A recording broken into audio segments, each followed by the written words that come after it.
Welcome to Beers and Biscuits, a dogcast for the rest of us. I'm Nicole. And I'm Karen. Grab a beverage, give your dog a biscuit, and enjoy the conversation. So, Nicole, what are you drinking tonight? So I've been thinking about the fact that we haven't really done a beer on our Beers and Biscuits yet. I did a beer last week. Thank you very much. And I'm hoping that a Berliner Weiss is actually a beer and not something else. You always pick the beverages with the longest names. Like I'm like, okay, it's got to end soon. And it just keeps going. Yeah, I'm a pretty complicated person, I think, for sure. We are here for another exciting episode, and this one was a lot of fun to record. I will say there are probably more swear words in this one than other episodes, but that's okay. We're all adults here. When I upload this to YouTube, I click not for kids. So tonight our guest is Ashley, and we are just really looking forward to sharing this episode with you. So what did you think about this? I mean, that's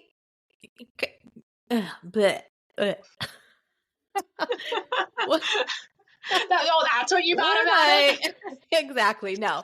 I really wanted to get to the meat of with Ashley was the kind of roller coaster of being so entrenched in shelter work and how that led to their coming to terms with quitting shelter work and doing that self-care that they needed to do. I very much enjoyed recording with Ashley, having done a lot of shelter work myself over the years, having run a rescue. I thought it was such an important thing for people to be able to hear. Absolutely. They share some really great points. They are very open and willing to share their story.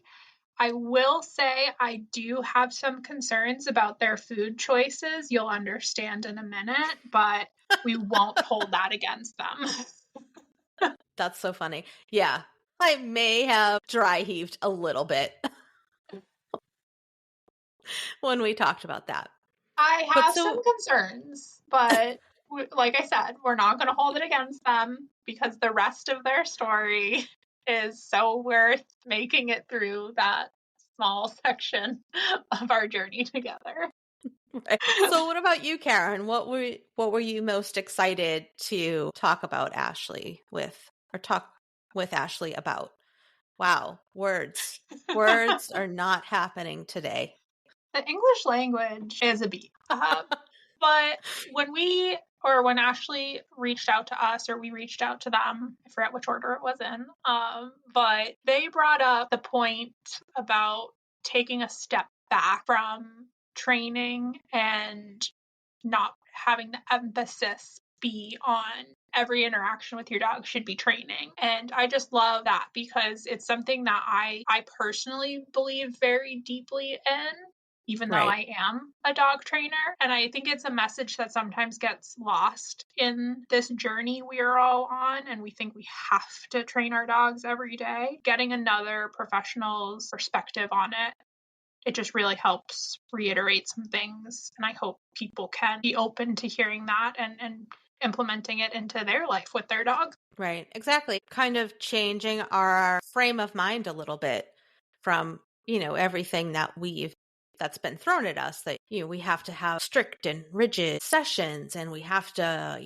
constantly be working on X, Y, and Z. And, our dogs are going to turn out to be horrible if we don't put 150% into training every single day. And so it was great to hear a little bit about their perspective on that. Well, and I think it's just kind of also goes back to an interesting shift that is finally happening in this field. We are no longer prioritizing the physical exercise of our dogs. Yes, we're still walking our dogs, but we're making more of a priority for mental stimulation. Right. But in that frame, under mental stimulation falls training. So then we get this we have to train our dogs because we have to meet their needs. And while that is true, we then get caught up in another vicious cycle of, well, we have to do this. And that's just not the case. We have to look at the overall picture of what we are bringing to our dogs' lives. And it's also another thing that Ashley spoke about, and you'll hear in a minute, is that they used to bring their dog to training sessions. And for me, I always felt a little bit like a failure as a dog trainer because I couldn't bring CJ Right. to training sessions as a demo dog. And so it's always beneficial for me when I hear another trainer saying, no, I don't bring my dogs to training sessions anymore because it has this effect on them and that's not what I want for them. And Ashley sharing that story and that perspective is just so refreshing and encouraging to hear. Agreed. Well, then I hope we do this episode justice. I hope you all enjoy it. Let's get this conversation going.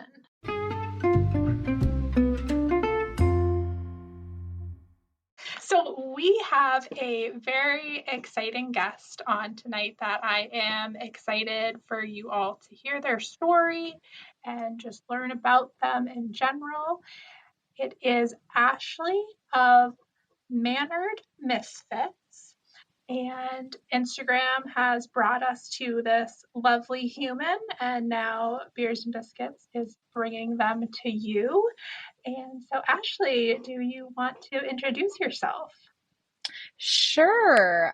Even though that's like my least favorite thing to do in the entire world, but I am getting over it. My name is Ashley Devine. I am a certified professional dog trainer.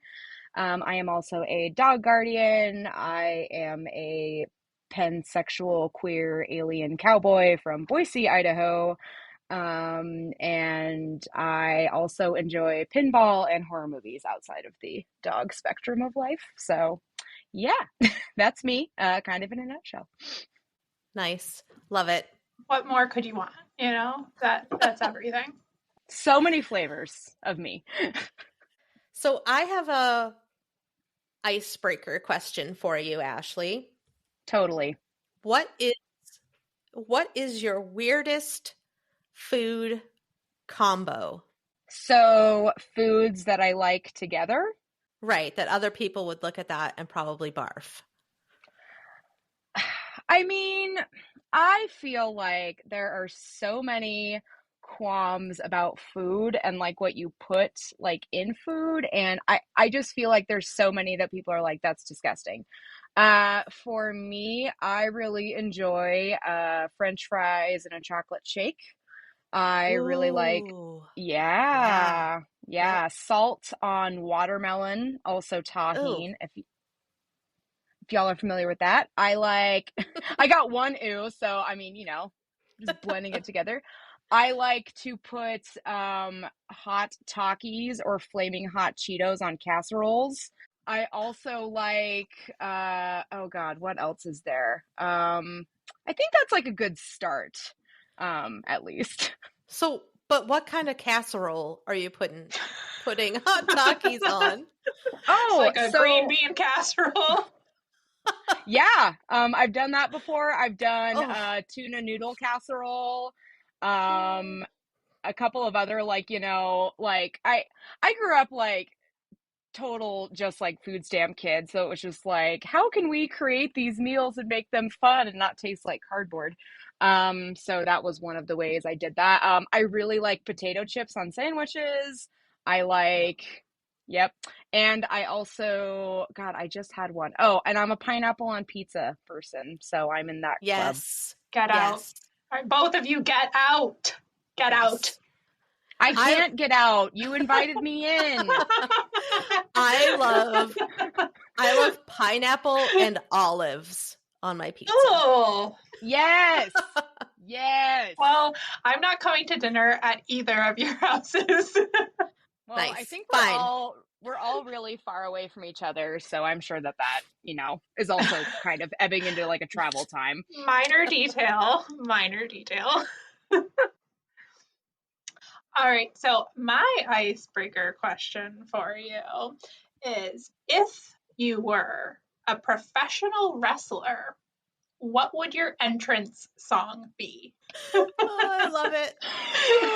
Oh, okay. It's a toss-up. So, You've actually thought about this before. well, it's like, okay, professional wrestling, things on my funeral playlist, songs that I want on a loop for my funeral, songs I want to enter rooms to, just like soundtracks of me. I would say it would be a toss-up of Return of the Mac by Mark Morrison, Gossip Folk by Missy Elliott, People Equal Shit by Slipknot, or Higher Love by Steve Winwood.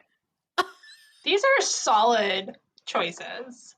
I do recommend traveling for my funeral and or wrestling debut. It's going to be a great time. Not for dinner, but definitely for your funeral, apparently.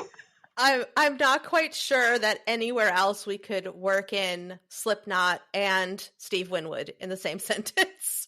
In my world, everything is workable. I love it. I love it. All right. Should we get into some of the tougher ones? Although I kind of always feel like our icebreaker questions are harder than the rest of the questions. They are my least favorite questions because they remind me of questions that you would get asked on a first date, and I'm like, ew, gross. But you guys actually did really good with both of yours because you didn't ask me like what my favorite color was or like what my middle name was and just stuff like that. So kudos. Those are both. I mean, look, if you want to tell us your favorite color, you are more than welcome. But let's be honest, we care more about your wrestling debut song. So. Yeah, I put a lot of work into my selection of questions. And then I actually have like a random generator that like picks from like 1,000 different funny or embarrassing interview questions. And I kind of like mash those together to come up with them. You come up with hard ones sometimes. Beautiful. Like, no. Sorry, my human body decided to revolt there. Nicole will cut that out. Get it together, Karen. I don't know if that's possible. All right, so getting into some more of the dog-related questions. You have kind of I don't know if this is a background that we've had on before. So I think we want to kind of start off by talking a little bit of your shelter, your time working in a shelter, and what that was. This question is not coming out right. Nicole, help me, my brain. So, I mean, I guess for me, like my introduction to you, Ashley, was seeing your stories about kind of the end of that shelter journey for you. And that's kind of where I came into, learning about you and your story and all the things that you were going through, because I felt very similar in a lot of the ups and downs that you were putting out there. And I felt very connected to that. And so for me, I guess we can always go back to Karen's question when her brain starts working again. But for me, I kind of was thinking, we know that shelter work is hard. Nobody denies that it's taxing. It's taxing on us mentally. It's taxing on us physically. And I feel like you can't be a part of the shelter work without experiencing burnout at some point in time. But what I wanted to know from you was, what was that point? Like, what was that point where you finally realized that you needed out of that environment? Yeah, so that's a really good question. And I mean, Karen, I know where you were kind of going, and I also, I go the same way sometimes where you start to talk about a thing and then your mind goes off into space. Been there. So I think for me, so to give just a short background, I started being officially employed with a shelter that is local to me in 2017. So by the time I had ended, it was 6 years of being in the shelter world. I had spent like 2 years fostering and volunteering prior to that, and obviously found myself as a young 20-something being like, I don't know what I want to do. I like dogs, and that's how we all fall down the well of working in a shelter. But for me, I toward the end of our like my career in the shelter, I think what I started to notice was I was normalizing way too much of what I could really describe as feeling like shit all the time. And also just being told by the higher up levels of the shelter world, well, it's just that's the job. Being underpaid, not being really heard, being brushed off. And I think when we think about shelters, we really don't have like, well, I mean, just from like the normal person perspective, we really don't look into internally like what the employees are thinking, because it's too much for normalization in that moment for that little of compensation. And for me, it was not the animals that burnt me out, it was the people side of things. And Right. I feel like when when they take on an animal welfare job, the common phrase I hear is, oh, well, I just don't like people, so I'll work with animals. And I'm like, you will work with humans forever until you die, unless you move out Right. into the middle of nowhere and only have animals, and then there's no people. So for me, that was a lot of it. I learned so much in that job, but I think that just the end all be all of it was I wanted to become a dog trainer when I first got involved at the shelter. And then when I did that, I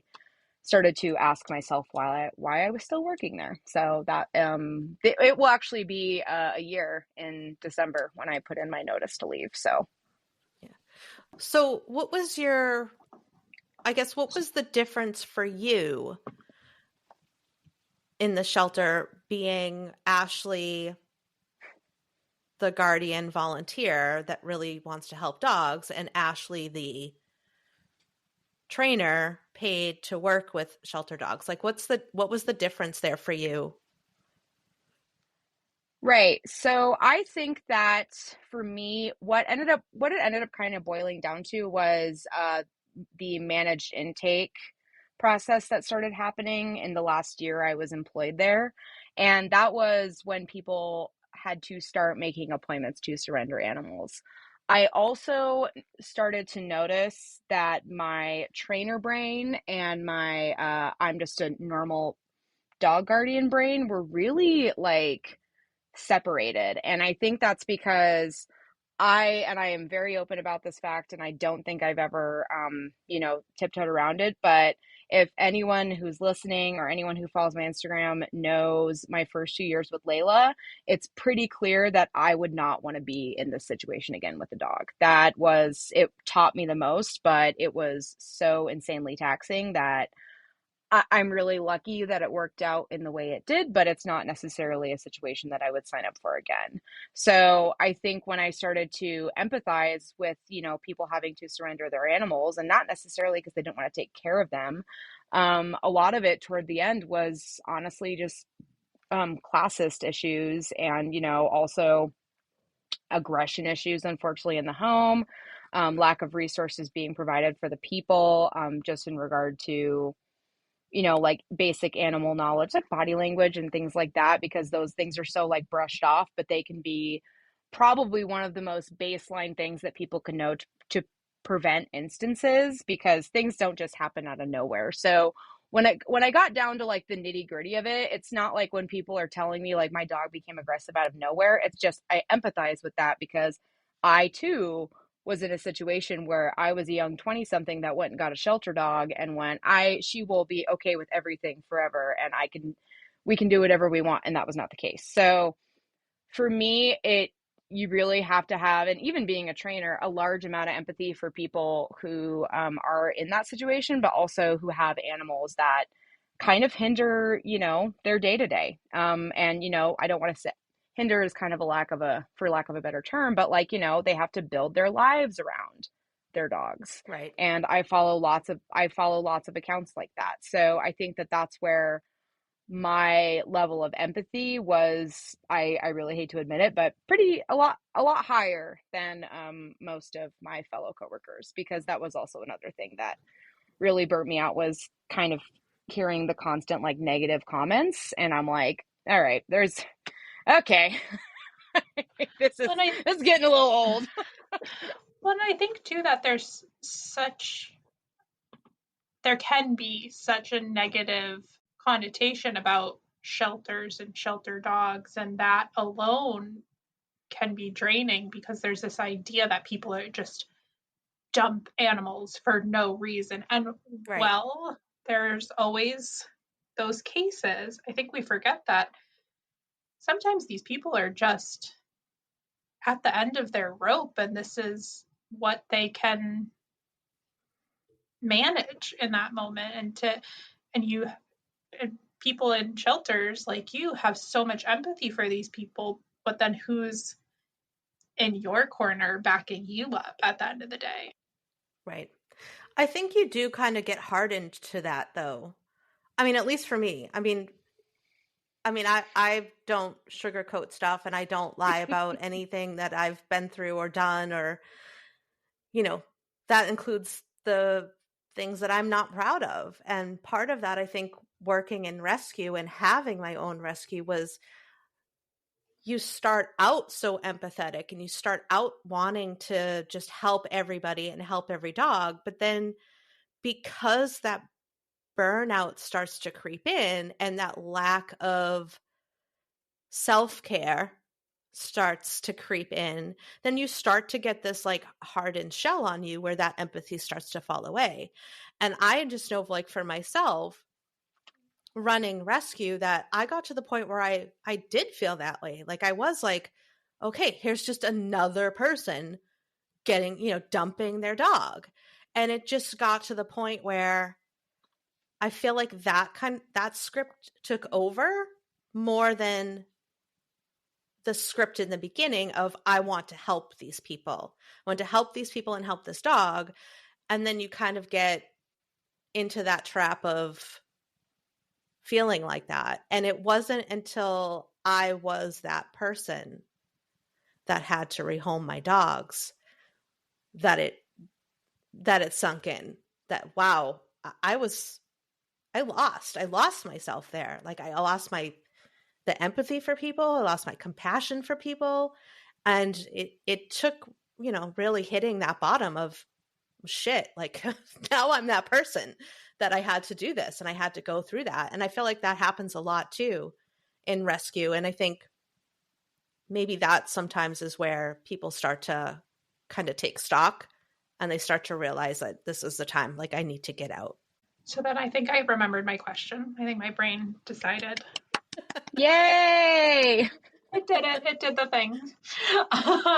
So I do kind of feel like we already answered it a little bit, but I want to address it a little bit further, because I feel like it kind of leads us to the next aspect of everything we want to talk about. So was it the shelter work that brought you to training, or was it training that brought you to the shelter work? That is a great question. I'm really happy that you remembered that. So, you're like, yay! Thank you, brain. So what really kind of happened was, as far as animal ownership, with air quotes, growing up, I had one dog who had no behavior issues, and he was a Scottish Terrier. He loved everything. The only thing he ever did was chase cats. He loved people. He loved dogs. I was an 8-year-old kid who probably didn't have the best interactions with him, but thankfully he was just a very resilient, temperament dog. So I felt like, I have some knowledge, insert person I'm currently sharing my life with at the tender age of 23, 24. I don't know. I'm very young. And we decide, like, okay, we're getting a house. Like, like, all of our friends had dogs. We just wanted to be dog people too. So what ended up happening was we went to the shelter one day. But anyway, long story short, we walked like 9 dogs that day because, there's a full adoption floor, but we just want to make sure we're not making, a rash decision, and insert this dog who is spinning around in her kennel, covered in her own diarrhea. We're like, this one. And we take her out and she's fence fighting. If you're not familiar with what fence fighting is, it's basically when the dogs outside and inside the kennels are reacting toward each other, pulling at each other, barking, growling, snarling, snapping, etc. So getting her out was a total nightmare. We take her outside to the kennel runs. If you're familiar with any kind of adoption center layout, just in the little yards that they have fenced off, she is walking around like displacement sniffing, scratching, like rolling in the bark, comes and takes a treat from us and then walks away trying to dig out, like doesn't want anything to do with us. And we're like, this one, we'll take this one. And I had a couple friends at the shelter at the time who were like, yeah, we have been having to bathe her every single day because she just was having the worst diarrhea and she was just dancing in it. As it turns out, I found out about a year later she had epilepsy. So this kind of led into what is really perceived as wide decompression time, and time with your animal when you bring them home is so important, because the first week we were like, she's amazing. She has no problems. All she does is sleep. Yeah, well, in the shelter, no one gets sleep. So insert literally the inspiration for my career, that is Layla, because she had just about every behavior problem under the sun. She was not house trained. She had territorial aggression in the house. She resource guarded raised spaces. So like if we got a new piece of furniture, she would resource guard it from us and from our friends. She had terrible social skills with dogs. She was also reactive to dogs, cats, kids, people on bikes, trucks. Yeah, just a mess. Like she was a mess. Like she was a total mess. And it kind of just, we kept going up and down the, is this normal? Is this not normal? My only dog, like, information I had was from friends, and they were like, oh, there's this guy on TV, Cesar Millan, do these things. And Layla, like, I know you both were like, yeah, God. That's a dirty word in this house. I know. I'm sorry. I should have just said like trainer who must, like, sorry, TV star who must not be named. We'll bleep it out. We'll just. We can say shit here, but we can't say bleep bleep. Those are the forbidden words in this podcast. That's pretty much it. But yeah, and the person at the time who ended up helping me ended up becoming my mentor. They had been a trainer for, I think, at like 5 years at that point, and they were training at the shelter too. So I had known them through other social channels in my city, and I caught the bug and started fostering, and really like delved into things that I thought were, so like, oh, like we're teaching sits and all these other things. So I think for me, Layla definitely inspired my career and why I wanted to help shelter dogs as much as I could, even if it just meant like starting off at the bottom of the barrel, cleaning kennels and doing chores. And I learned a ton. But yeah, it was, getting a dog that needed training that led me into wanting to become a trainer. And I feel like that's how a lot of us get our start. We're just like, oh, Jesus, what? Who will help me and help this dog? But that's why I wanted to work at the shelter. So I feel like I have so much more of a wealth of knowledge than I would if I had went to school and, gotten a bunch of certifications. Because for me, I got to experience dogs who daily do not get their needs met, period. Right. And that for me is so much more important than trying to just build a repertoire and market and do all these other things. And like, that's why I highly encourage, despite the experience I had at my shelter, and if anyone's thinking about becoming a trainer, like, you will learn the most from those dogs. And those dogs, unfortunately, do get the, like, kind of the shit end of the pool where they're being argued about daily all the time versus someone just dedicating their time to making sure that while they're there, they can just get their needs met at base minimum. So I think that that's something I still encourage that everyone do, despite, you don't have to be employed at a shelter. Just people who volunteer and foster, aka me, are just sometimes like, I want to work here. And like, that's when I'm like, stop, nope, Dial it back. That's not how you actually feel. Just hang on. And even if you do want to be employed at the shelter, like, just be aware of the amount of time you'll spend there. And that's all I'll kind of say about that. But I am really grateful that I did work there for sure. I think that I have so much more knowledge than I would if I had, done any like schooling. Like for me, I think getting a baseline on aggression is really helpful. That is something you will experience in the shelter as an employee. Like, Right. oh, a dog is coming at you? Oh, shit. Like, better figure it out.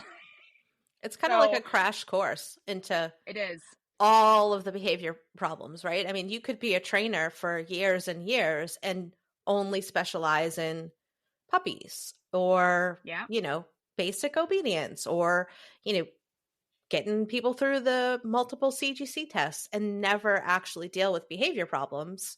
But you're not going to get that in a shelter. There's no shelter where you're not going to get a behavior case if you're working there or volunteering there or, as the trainer or behaviorist there. So definitely is a crash course for sure. And I feel like that's kind of where my knowledge changed too, honestly. Mm-hmm. I came from military police dogs and I was like, oh shit, I'm the shit. I know everything. Come on. I train military dogs. I know everything. And I walked into the shelter and, I had applied to be a volunteer in the behavior department. And my mentor, she was just like, nope, you can't bring that shit in here. She's like, you can't come in here with that, that mentality with those methods. And it was eye-opening that there was a different way and that I was going to run the gamut of all of these issues and all of these problems. So it definitely is, I think, very worthwhile for an up-and-coming trainer to try it, for sure. Yeah, I think there's so much you learn, like you both have said, because for me, the one thing, not to completely bring the mood down, but my biggest takeaway from my time in a shelter was I still to this day remember the first dog I ever had to recommend for behavioral euthanasia. And that's something that sticks with you, but it also teaches you so much. And it's an unfortunate thing we have to learn in this field, but it's something that you learn. And I also feel like learning it in a shelter, weird as it may sound, talking about that side of it, it's a safe environment to learn that. And because you have people around you, hopefully, that are going to help you through that. But we can move on because that's a very deep and dark conversation. We could be here for 3 hours venting and crying, and it would be like, does anyone want to listen to this episode? Nicole, you're going to be editing for 14 weeks. Sorry. Right. Yeah. So I want to kind of go back to something that you said. So getting Layla and working through a lot of her issues and then throwing yourself into rescue and foster and things like that. How did you make that happen? Having a dog that had guarding issues and reactivity to other dogs. Like how'd you do it? So and this is also why I really stressed, I stress, like, if your dog is really experiencing these issues, like, please do not wait for someone to get bit or for things to hit the fan. And I feel like as traders, we all really resonate in that sentiment. And that's not even just like, oh my God, please hire me as a trainer. It's like, no, like, don't risk things if things are starting to, even if there was one instance where you're like, oh my God, that was terrifying, like, please reach out and like get assistance. I waited entirely too long to be proactive about her behavior, because we had these days where she was fine. Like, no instance happened. Like we took her on walks and hikes and all these things. And I think when I think about it now, it's really because those days we didn't set her up for failure. It was days where we would have people over unannounced. We would, I also lived next to a Montessori school. So trying to get her out the door when there's like kids being picked up and running everywhere was literally like, I mean, my reactive dog people, like, I'm here with you, especially when your dog is reacting to children and you're like, oh God, I'm that person. Um, but I think for me, the person who worked with me, who ended up becoming my mentor, we hired her and she was able to show us like, here's her body language. Like I didn't know the first damn thing about body language. I was like, and Layla is also a very conflicted dog. And I think that made me so much more knowledgeable about like offensive aggression versus defensive aggression. Like if I start working with a dog who's barking at me and telling me to get away, I'm like, thank you so much. Bye. I'll try again tomorrow. But like dogs who come forward and are so like conflicted, I'm like, oh God. And like this is where we start to hear like this happened out of nowhere. This happened out of nowhere. Everything seemed fine. And I think a majority of her behavior kind of ties into like her ongoing years of just neurological issues with her epilepsy, because one thing about epilepsy that I know is that no epilepsy is the same in dogs. And like even the veterinarians I worked with were like, it is such a pain in the ass without like running someone into the ground with like MRIs and diagnostics and medication trials, because seizures are so unpredictable. So for her, thankfully, it ended up being very micro seizure kind of stuff. And we were able to manage that with medication for a long time until at the beginning of last year, she had a stroke.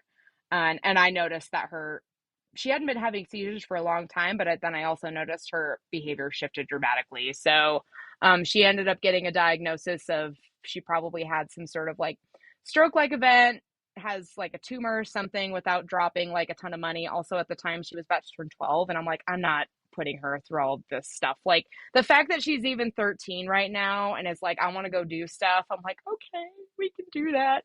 Like I think for me it's just about like making sure that she is decently like happy, healthy eating, and we're just hanging out. But I also am really grateful that I did all this behavior work so I could do all of these things, because if I hadn't done any work with her, I would probably either have ended up with a dog that just bit people and no one wants to come over and hang out, which can be really depleting on our own needs, or because I'm a pretty social person, I like hanging out with my friends, or having a dog who I think if my ex and I had waited longer to get help, we would have likely had a dog we would have had to return, and they probably would have ended up euthanizing her. I hate to put it that way. By the time that I actually reached out for professional help, she had 2 level 3 bites. If you're familiar with the Dr. Ian Dunbar bite scale, one of them was to me, because I'm dumb and picked up her bowl when she was growling at me, because I was like, well, if you're growling at me, you can't have any food. And then I got bit. So I'm like, well, shit, Voldemort of dog training. Like, what works now? Like, I don't like this. So I think that I'm really grateful that I learned all these things, because then I was able to, like, we've spent almost a decade of her life together, and I got to have a dog who I got to take backpacking and hiking and go to dog bars and dog parks. I mean, for a while going to dog parks, but like I didn't have to worry about as much as long as I was the one setting her up for success. And that means so much to me, because as far as dogs go, she was really socially frustrated, and she's got the most awkward body language in the entire world. She'll go up to a dog, whale eye, stiff tail, forward posture, and then just start play bowing. And I'm like, I have like that kid at school, and everyone's like, is she playing? I'm like, yep, she's playing. She's just weird. Like, I'm really sorry. I feel like I exclude Layla from all of my talks about like body language in general. I'm like, this applies to everyone but you. So what you're saying is CJ and Layla are long lost siblings. Oh, good. They can Play from afar. They can want to play, but not want to play, but no thanks. Or they want to play, but they don't want the other dog to play with them. Yes, that's exactly it. Right. That is my other dog, Potato, in a nutshell. So I think in general, I'm just really glad that I ended up getting help, because it led me into this career that I, despite all of its burnout and challenges, that I do really love a lot. And I mean, this is the first year of having a business because of it. So congratulations on the first year, because that's always exciting and challenging, but it's wonderful, and we're so lucky to have you in this field, and we hope that you can stay away from the burnout. It's impossible to stay away from it forever, but maybe spend a little less time with it. yes, highly agreed. So then, if Nicole doesn't have any more specific shelter questions, I mean, just quickly, if you want to, so how is your emotional health now since you've left the shelter? So much better. I thought of so many spicy things to say, and instead I will just say my overall health in general is monumentally better. And I, just to clarify, so I have ADHD, and I've had ADHD since I was a kid. I've got dyscalculia, so math and I have never been friends. I also, because of my ADHD, have really chronic stress and anxiety and PTSD. I also have pretty severe depression as well. And I went on, like, basically without, having medication for all those things for 31 years. So I think it's so important to acknowledge mental health and health in general. I was losing weight. I was not eating, not hydrating. And I think when I started to notice and learn also from my doctor, like what stress responses were in the body, because I was having like really chronic heartburn issues. And like, I do all the things for heartburn because, man, I like crappy, greasy, spicy food. So I'm doing the things, I'm trying, body, but like also just like back pain and like all these things. And the minute I walked out the doors and clocked out for the final time, all those things have gone. So I think it's also really important to be aware of your own health and well-being, especially when you're working in a shelter. And, just even on your day-to-day, like if you're a dog guardian with a really hard dog who unfortunately kind of like, restricts pieces of your lifestyle that you might be used to, it is so important to fill your own cup. That's why at the beginning I said that, I have these other things that I really love doing apart from having a dogs and being a dog trainer. And I think that one thing I really was not doing toward the end was I wasn't taking my own dogs out. I'm like, Right. I work with these dogs all day who like, and on top of that, like toward the end of my stint in the shelter, we were so short staffed. I was doing my baseline employee duties from my first year at the shelter. And I was like, I have 25 jobs in one place. I have 3 email accounts and I do not get paid enough. Right. Goodbye. Like, so, but one thing that I think really, lures people in is, oh, well, if I don't stay, who else is going to? And that's a really hard thing to detach.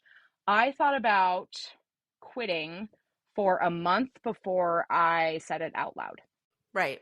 We get so numb to listening to ourselves and really, really listening. Like, I mean, I know for myself, I go through that too, where I just push and push and push and push for everybody else. And then, I, like you were saying about normalizing, like I just normalize this crappy feeling because, well, I'm helping people. I'm helping people. So it's okay if I don't feel great. It's okay if I'm so exhausted that I'm literally sleeping through 3 or 4, alarms that I've got that I've got to have like that old school, like, you know, double bell alarm and then like a beeping alarm and then my phone alarm because I'm so exhausted. But it's okay because I'm helping other people. And I think it's the same for trainers. Karen will say the same thing, I'm sure, that as trainers, we're so invested in helping other people and helping other people's dogs that we put ourselves and our dogs on the back burner way too often. But wait, you're actually getting sleep, so you need alarms? That's just rude. It's for that 1 hour that I've, you know, like passed out. Okay, just rub it in, a whole hour. Okay. So, now that you guys are well rested, I just... So this is actually, that's not how I want to start that because that makes it sound like I don't care about everything else, but I do. But I was actually most excited about this part. I was very excited about all of it. Let's be honest with ourselves. But when you first emailed about like some of the things that we could talk about, the one that jumped out to me the most, and I might be skipping around here, but hi brain, is that what we were just kind of talking about, that our own dogs get pushed to the side. And initially we feel guilty about it. All day I've been thinking about this question. Did you think I freaking wrote it down? Would be entirely too much effort. I've got the notebook. I've got the fancy notebook, but did I write in it? No. Initially, we feel guilty about how our dogs get pushed to the side. And we always have that with us. We'll always carry that with us because we care so much about these dogs. But eventually, we learn that taking a step back is okay for ourselves, for our dogs, for everyone involved. And one of the things you said was that you don't work your dogs every day anymore. And I love that. And I think so many people can benefit from hearing about that. Yes. So my biggest thing with being in the shelter life was that eventually I got to a point where, at this point, I have a second dog. So for those of you who know Potato, Potato is my 20-pound cattle dog slash, I like to say she has the temperament and personality of a cat. And if you know Potato, you know, like she's a cat. Like everyone's like, cattle dog, corgi, wiener dog. I'm like, cat, healer, cat, boom, done, we're good. So with Layla being really socially frustrated and then finally figuring out ways that she could have social time with dogs, and you know, like I wouldn't set her up to get into confrontations. Getting a second dog is never on my mind, obviously, until it happens. Like, I mean, if you know, you know, and I know you both know because I've been watching it for both of you. And I think my biggest thing is that I, for a while, didn't think I was going to be able to adopt Potato just because of my living situation that changed. And then here we are. So Potato is one of the biggest reasons why I am such a big advocate for looking at your dogs individually. Because if I didn't start to do that, I would be having these miserable outings. But when I was learning how to train, you know, my mentor was like, you know, your dogs have to be trained. And I do believe that to some degree. I think that, you know, my dogs have to have some forms of training, but when it really boils down to it, I started to notice a lot of behavior regression. So Layla is the most resilient damn dog I could have ever asked for. She has unfortunately been attacked several times, not because of her behavior, but by other dogs. And she has just trotted away from it like, oh, well, like that sucked. So I think for me, and then also, you know, like I would take her to the shelter and we would do dog temperament tests with her. And she was just so like, I'll sit here and eat. Like, oh, that dog just lunged at me through the gate. Whatever. So I think for me with Layla, I was like, cool, it's so awesome having a dog that I can do demonstrations with. And, you know, I would get a lot of compliments on her because she walked really nicely on leash. She knew tricks, all these things. And then I get Potato. So Potato came to me. when we received at my shelter a large transfer of dogs in from like Bay Area, California. And I think when I officially adopted her, she was about a year. So I've had her for 5 years now, which is crazy to believe because she still acts like she's a baby and she will always be the baby, and that's fine. But she is a very sensitive dog. And I learned that she was scared of other dogs. I learned that she did not want them in her face. For whatever miraculous reason, she got along with Layla just fine. And my friend's dog who was fostering her. Every other dog that I tried to introduce her to, she just snapped at, snarled at, lunged at him, reacting. And I'm just like, what the hell is this? So what I had to learn was that, okay, well, you're reactive. We're going to do all the reactivity things and whatever. I then learned that she just didn't want dogs in her face. And I'm like, okay, well, it took me forever to figure this out. I'm really sorry. And then she was the decoy dog for my reactive dog classes. And that is something I wish I had never done, because I basically was just throwing treats at her, getting her to be either stationary while dogs barked and lunged at her, or getting her to move around, do walks alongside these other dogs and, help them. And the more I think about it, like she was so frustrated in those classes, like so frustrated. She's like, I don't want to be here. Like this is, and like ongoing, there's just these tiny little changes that you notice when you are putting those dogs in those situations. And for me now, I wish I'd never done that. I think since I started my business, I have taken these guys to maybe 2 sessions, and that's if I know the introduction is going to go well. Right. And that's it. I think for me, it is not important for me to bring my dogs and showcase them to these other things. Now, I've posted about this a couple times, but Layla likes dogs. And sometimes I feel really bad because if I ever have my dogs out somewhere together, which is very rare nowadays, especially since there's a 7-year age gap in between my dogs, they both have very different needs. But like Potato doesn't want to say hi to dogs, and Layla does. And I'm like, well, this is miserable for everyone. So I started taking them out separately, and they might be, a little upset and frustrated with that in the beginning, but when they are out, like they are so much more like satiated. I could tell they're happier. I think really the only thing we do together anymore is like camping and then like trips where they can both come with me. But apart from that, like they both really like their separate times. I was like, why as a trainer do I just have this imposter syndrome that I have to be working with my dogs every day?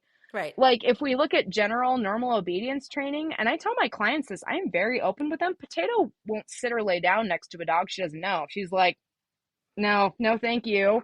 And I'm like, and I could say she's stubborn, but she's not. She's telling me something. And I also think that it's important that people start to kind of, notice that about their own dog. When we talk about like training, I do think that training is so beneficial to humans and dogs in the sense that it can like just build this better bond and like a lot of trust and a lot of these things that we do like training for. But when it kind of boils down to it, I think the most formal training I did recently with Potato was filming for my recall series. But I've noticed they're both a lot happier now that I'm not doing like formal training, like all the time. And I think that that's something as trainers that we're expected to do all the time.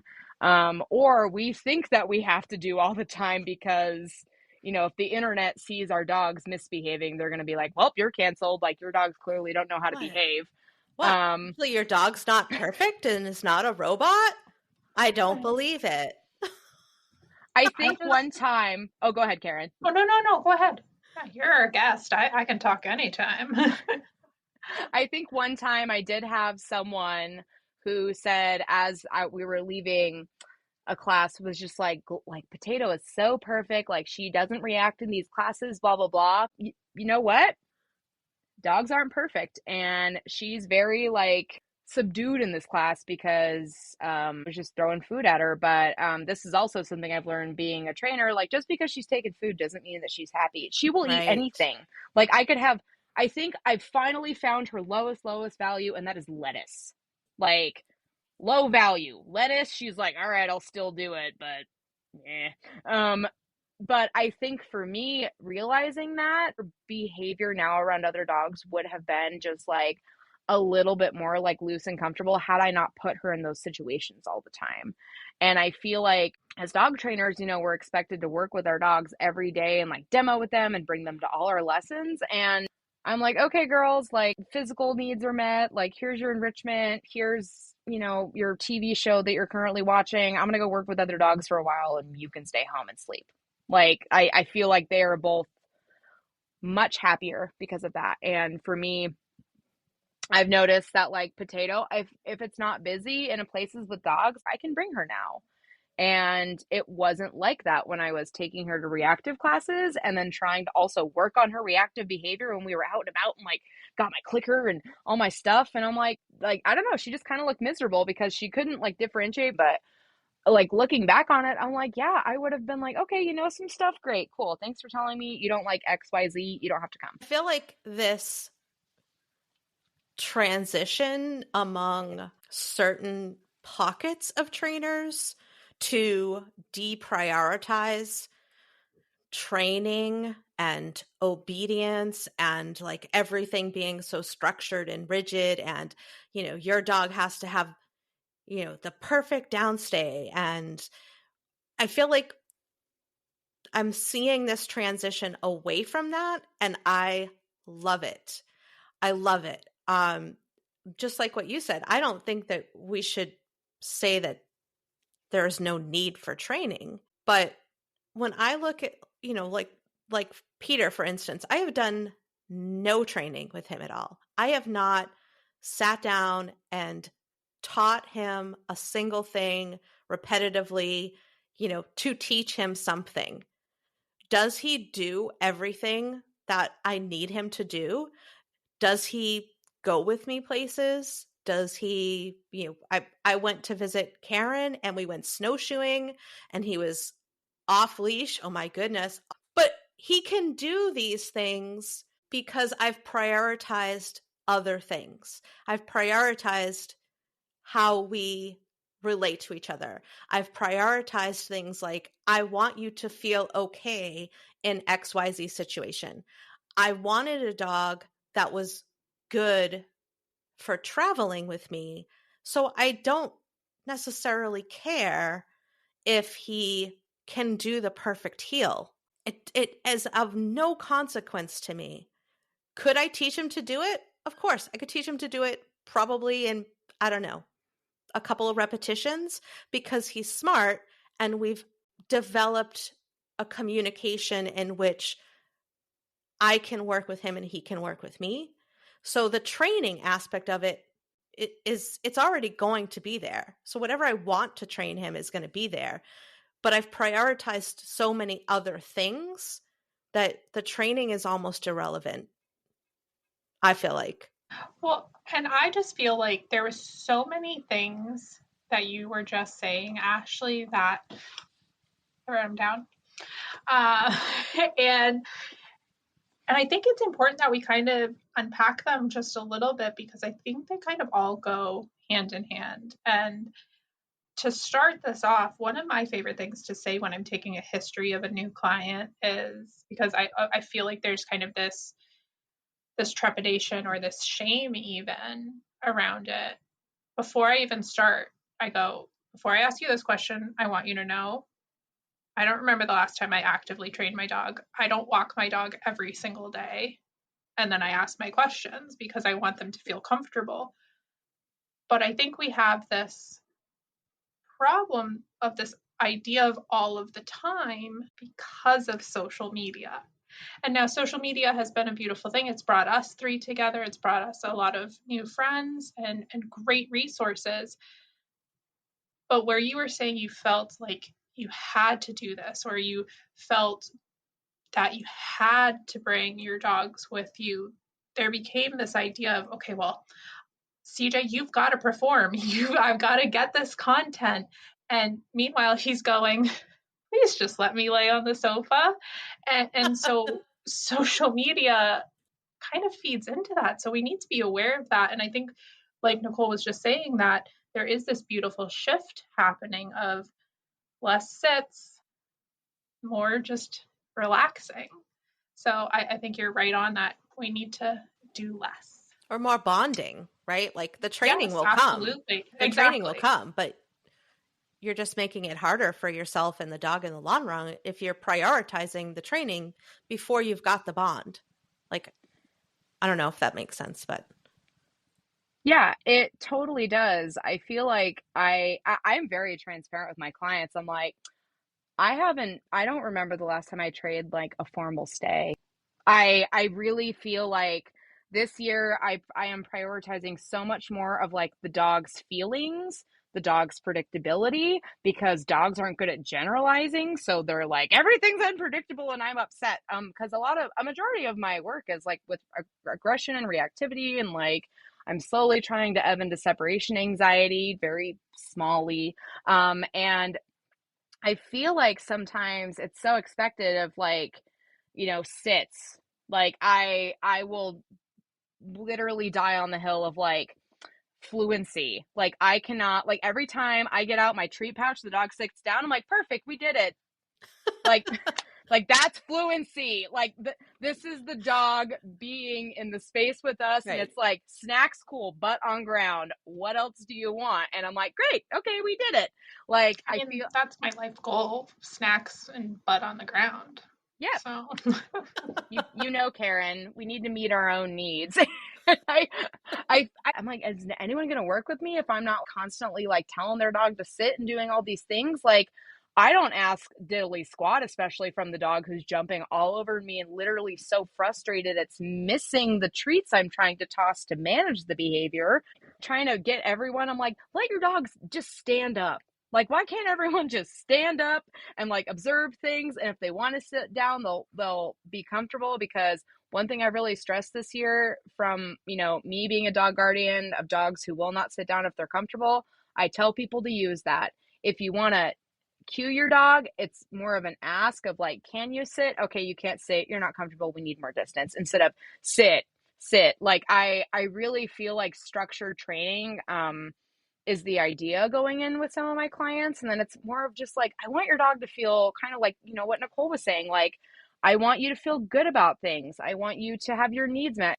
I feel like because I'm taking more steps away, because initially I was just told, well, that's what people want. No one's going to want to work with you if you're telling them that it's okay. But like, hear me out here, because, or, letting them walk in front of you or behind you, or like walking on a longer leash, or letting them sniff the same bush for 5 minutes. Like, for me, I am so much more of like if that's what they enjoy and we have the time to do it and the space is right, there is no harm in it.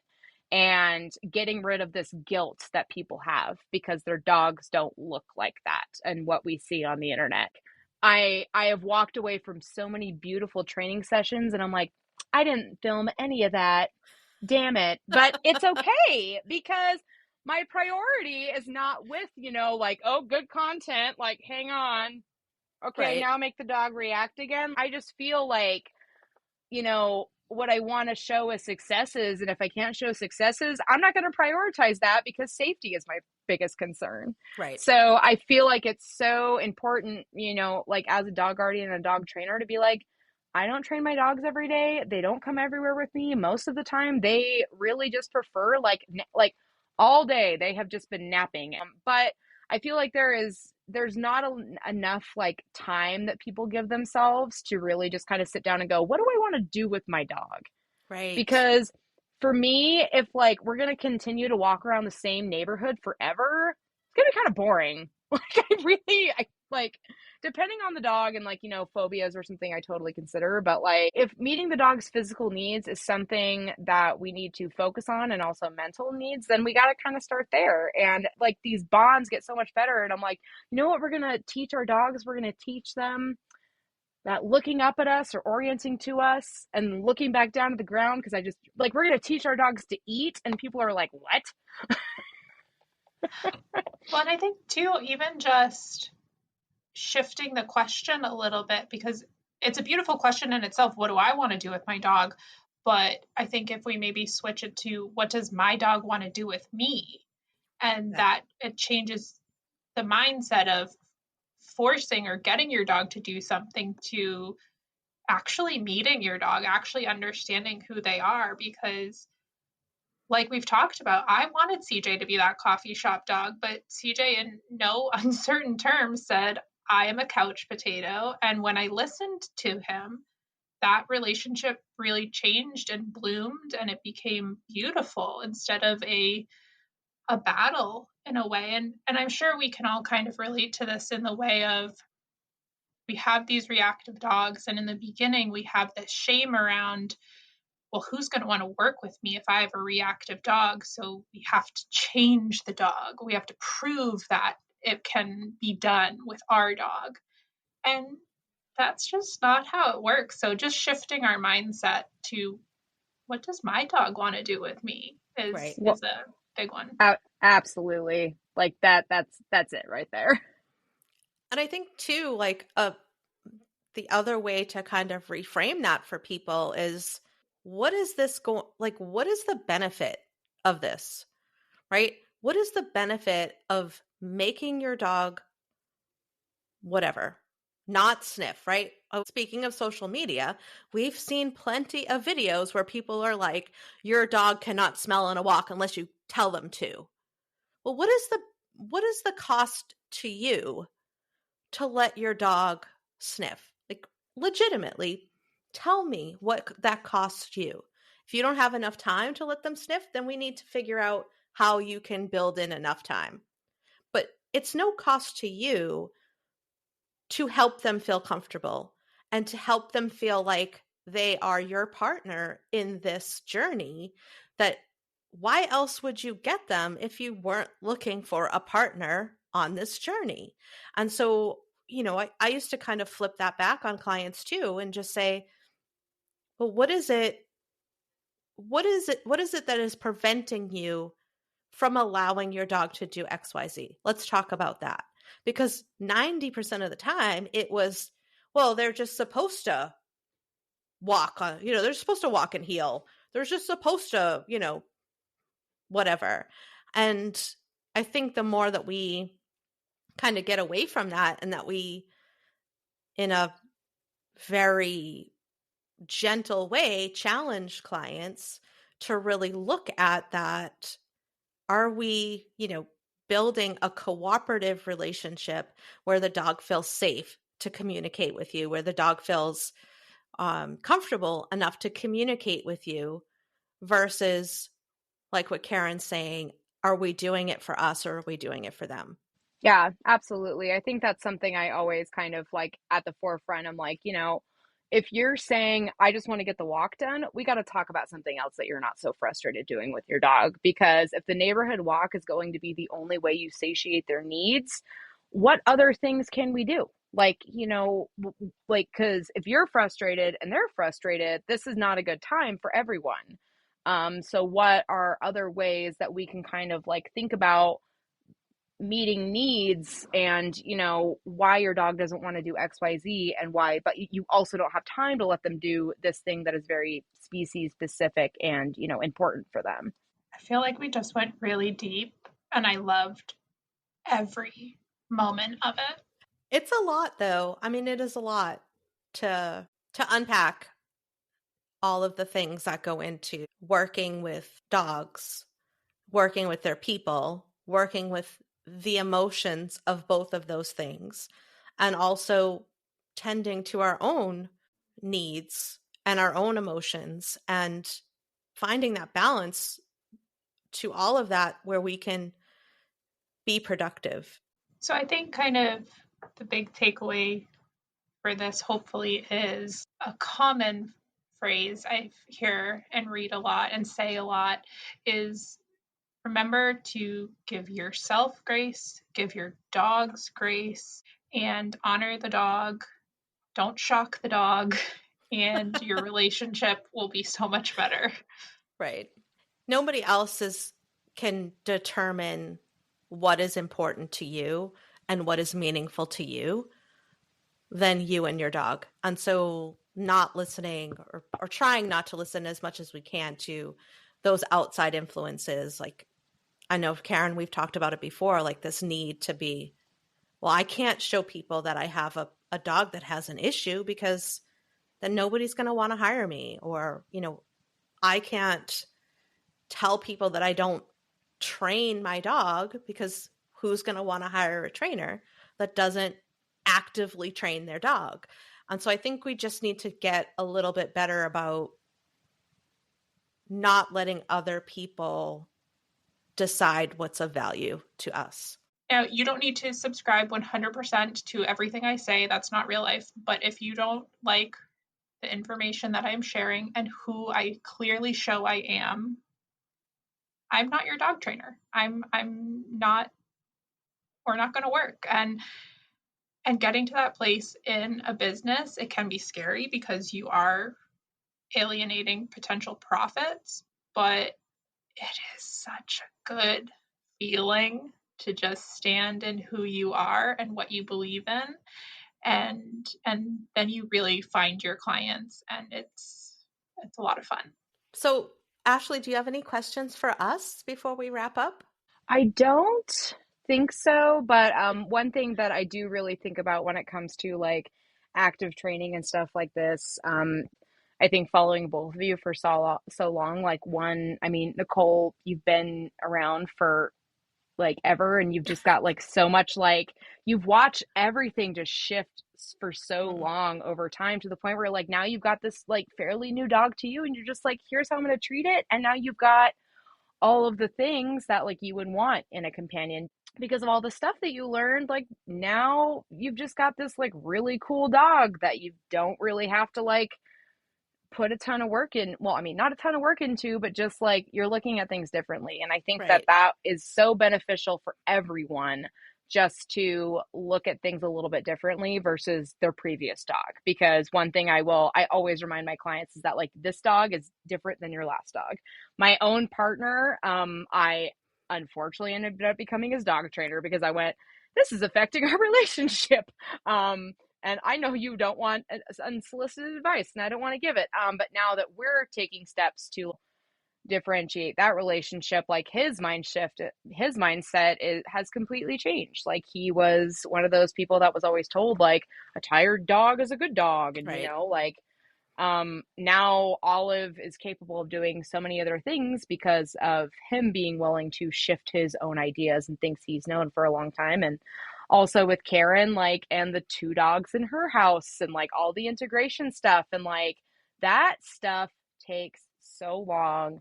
And kudos for not wanting to film every single aspect of it, because I feel like that becomes more draining in and of itself. I have an inner household issue case right now, and we've been working together for 2 months, and certain things are better, other things are not. But I think Karen is a really prime example about being like, here's where we're trying to counter condition, and here's where I'm just letting things be because right now this is just how it is and our environment allows for it. And I think that that's really telling of like how realistic things can be in our own lives. Like I live in 300 square feet. I don't have a lot of room to have my own training space and my own desk, like having my own business. And I'm like, I don't want to deal with this. And I don't, here's my management setup, and like my house is tiny. Right. And that's okay. But yeah. And because I do okay. these things are fine, and I'm not freaking out, including, me trying to take my dogs on a walk together. Like that has not been a thing for months. And honestly, everyone is happier because of it. So. Right. I mean, for me, I really had to, without sounding like hokey and whatever, but I really had to dig deep. It wasn't just that I wanted to change the way I was training or the way I was dealing with Peter being different than the way I had done things before. It was more that I, as a person, wanted to feel better.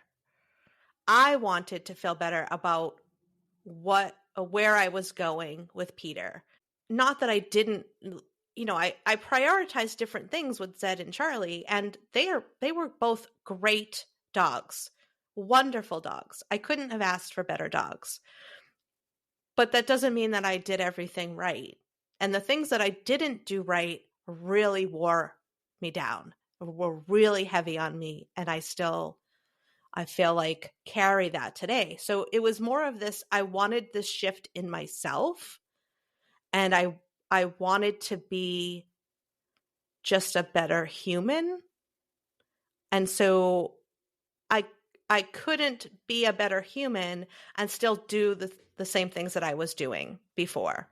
And so that, for me, that's where that grace came in, that I had to have more grace with myself, that it was okay to want to change some of these things. And for me, I just am so freaking tired. I'm so tired. and Rosie's been home 3 months, and if she's good in the library with her toys, I'm good. Yep. I'm good, girl. And that needs to be okay. And just Right. like, I think it's a beautiful thing that you, Nicole, could acknowledge that you wanted different and you wanted better. And that alone is hard for so many people to come to. So that's beautiful. I don't have a beautiful story. I'm lazy and tired. I mean, really, this is the good side of social media, right? Because I have been able to be exposed to some really great trainers that I wouldn't have been before. And so looking at some of these trainers that I look up to talk about things like, we need to prioritize agency. We need to prioritize your relationship. We need, and they weren't talking about, we need to do some obedience. And so it was kind of like allowing myself to be okay with that shift, because I needed to feel better about what I was doing. So, I think that's the good side of social media, if there is one. But also, can I just real quick, because you both are social media people, and I know we've talked to some others, but does it ever just still weird you out that like people actually are watching your stuff? Like you know it in your brain. Yes, like, absolutely. Yeah. Why does anyone care what I have to say? Right? Like you just saying like you were watching and seeing how like I was doing counter condition. I'm like, wait, what? You watched my stuff? What? I just assume that nobody sees my stuff. That's assume that's what that. I do too. I just go about my life, and then somebody will say something, and I'm like, I'm sorry. I know you in person. You're supposed to be in my phone. This is wrong. Other than my angry stuff, other than my angry stories, everything else is for me. You know what I mean? If somebody sees it, they see it. But, for the most part, the things that I actually write from the heart are for me. And if somebody gets some value from that, that's great. But yeah, I don't really, it is weird to me to think that somebody is looking at my stuff.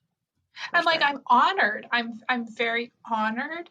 But if I sit back and I think about 4,000 people reading my stuff, I go, no, thank you. I get really like, my friends will text me and they're like, I just wanted to say thank you for like posting that thing today, because of what you said, like I've started to really look at who I'm following on here. And also I got a longer leash and my dog doesn't pull anymore. And I'm like, oh, you care about like, like I just don't, I'm like what Karen said, I'm like, oh, I'm so honored, but I'm also like, oh, the algorithm allowed you to look at my stuff today. So yeah, I totally understand that. Well, kudos to you, Ashley, because you are getting seen out there for sure. Well, this has just been so much fun and so informative, and a really great episode. Before we go, though, lastly, how can people find you if you want them to? As we were just discussing, like, why does anyone want to watch what I create? Right? You don't actually want to watch anything, but here is where you can find it. Oh my God. Yeah, so I am on Instagram, obviously, hence how I found these two awesome humans who, when I was actually quitting my job, I think both of you reached out to me and went, kudos, like, congratulations, I understand, and it's totally fair. And I had so many awesome strangers reach out to me. So if any of them are listening, thank you to being one of those people who reached out to me last year to completely support me quitting my job. But with that said, I'm on Instagram at Mannered Misfits LLC, _ LLC. And then my website is Mannered Misfits, the letter D and the letter T.com. So I'm available to chat on any of those if anyone ever wants to. And yeah, I hope that everyone enjoys this. This is my second podcast, and I don't think it went horribly. It was actually a lot of fun, so I'm glad I did it. Well, that's good. That's good. We thoroughly enjoyed it for sure. You did great. Yep. So with that, we hope you enjoyed the conversation. And please don't forget to give your dog a biscuit from us. Until next time.